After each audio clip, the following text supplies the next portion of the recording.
সারের কালোবাজারি রুখতে বৃহস্পতিবার চাঁচল জুড়ে অভিযান চালালো কৃষি দপ্তর ও ব্লক প্রশাসন।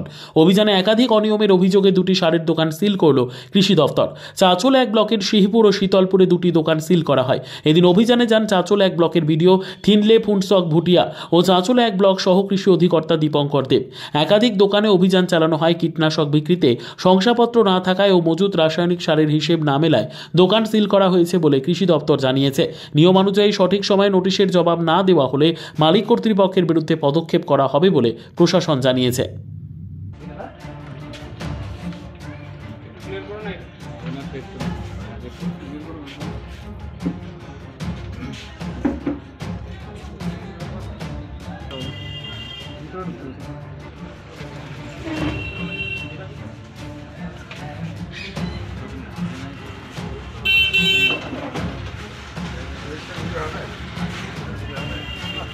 হয় এটি